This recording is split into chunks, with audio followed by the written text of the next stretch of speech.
I also saw a story here. It has to do with Terrell Owens going into the Hall of Fame. And I said, hey, should have gone in last year, in my opinion. I don't know what the difference was last year to this year. And then the writers, maybe they want to punish you. They did that to Michael Irvin. Hey, we're not going to put you in first ballot. We'll put you in, a year later or 2 years later. Terrell Owens has the numbers. We know sort of the backdrop here of what kind of teammate he was or he wasn't. But he does have the numbers here. And you're supposed to be judged by what you do on the football field. Well, I think if you're a bad teammate, that sort of still encompasses being on the football field. But I think Terrell Owens is a rightful Hall of Famer. But he's not going to go there.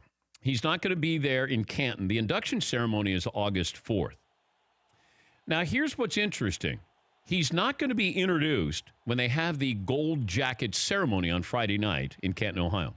He will not be announced the following night at the induction ceremony. This is according to the Hall of Fame. The Hall of Fame says we're going to focus on those who are there. They said that they are determined that Terrell Owens will not spoil or overshadow the party. Because he did talk about having a party, but they want to make sure that, hey, these guys have waited. Jerry Kramer's waited 45 years, Green Bay Packers offensive guard.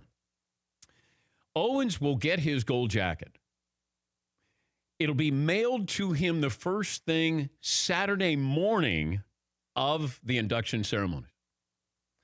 His name that evening will not be mentioned with the others, and it won't be recognized 24 hours later when the individuals are introduced Saturday at the nationally televised introduction.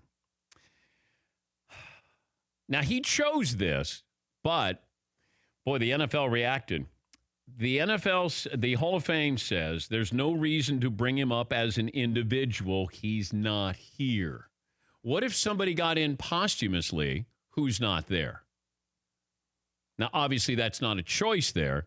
Bobby Beathard, the GM who's going in as a Hall of Famer, is going to do a video. I think that he is the early stages of dementia, so he's not going to give a speech. There is a concern that, trying to keep the speakers to 15 minutes is the maximum, by the way.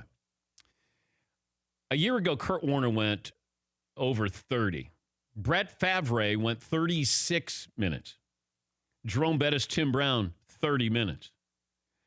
Now, some of the speeches are interesting and memorable, but I have to believe that if you can't get it done in 15 minutes, then maybe somebody else should be the person who is inducting you and says all those nice things. Or maybe have it scripted so they can look at it and go, how long is this going to be? But they did have some research. The Hall of Fame, now you got Ray Lewis this year. So Ray is going to start preaching. Over-under's 35 for Ray, if not higher. The Pro Football Hall of Fame went to the networks to ask about, what are the ratings? What happens during these speeches? Highest ratings at the end of the show, believe it or not.